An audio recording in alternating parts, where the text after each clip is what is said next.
மழையே பெய்யவில்லை என்றாலும் என்னைத்தான் குறை சொல்லுவார்கள். அதிகமாக மழை பெஞ்சிட்டாலும் என்னத்தான் குறை சொல்வார்கள். பல்வேறு பக்கங்களில் வரக்கூடிய பல்முனை தாக்குதலுக்கு பதில் சொல்ல கடமைப்பட்டவன் நான்.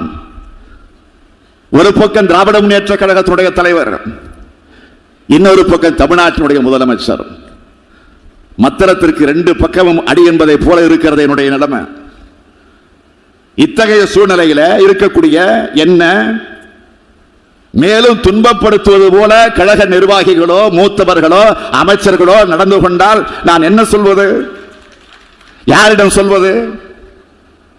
நாள்தோறும் காலையில நம்மவர்கள் யாரும் எந்த புது பிரச்சனையும் உருவாக்கி இருக்க கூடாது என்று நினைப்போடு தான் நான் கண் விழிக்கிறேன்.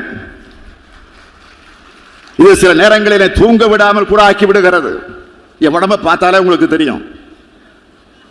உங்களது செயல்பாடுகள் கழகத்துக்கும் உங்களுக்கும் பெருமை தேடி தருவது போல அமைய வேண்டுமே தவிர சிறுமைப்படுத்துவதாக அமையக்கூடாது. நம்ம சிஎம் சார் இருக்காங்கல்ல, ஸ்டாலின் சார்,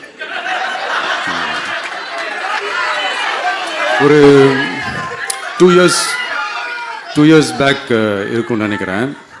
ஒரு மேடையில் பேசும்போது சொன்னாங்க, இந்த மாதிரி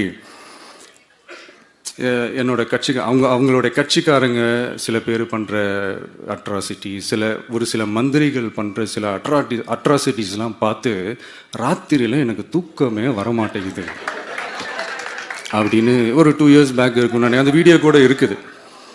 அப்படி இருக்கிற அவரு என்னைக்காவது ஒரு நாள் அசந்து தூங்குவார்ல, அப்போ அவர்கிட்ட போய் சார் சார் எந்த சின்னத்துக்கு சார் ஓட்டு போடுவீங்க அப்படின்னு கேட்டு பாருங்க. விசில் சின்னத்துக்கு தான்.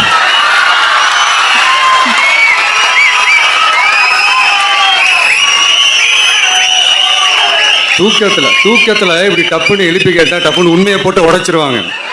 அதுக்கு சொன்ன அப்படி இருக்கிற இந்த நிலைமையில டிவிக்கே வந்து சிட்டியில தான் இருக்குது, டவுன்ல தான் இருக்குது, வில்லேஜ் சைட்லலாம் இல்லை அப்படின்னு சொல்கிறவங்களுக்கு இந்த மாதிரி சில டெஸ்ட் எல்லாம் பண்ணி பாருங்க, தெரியும்.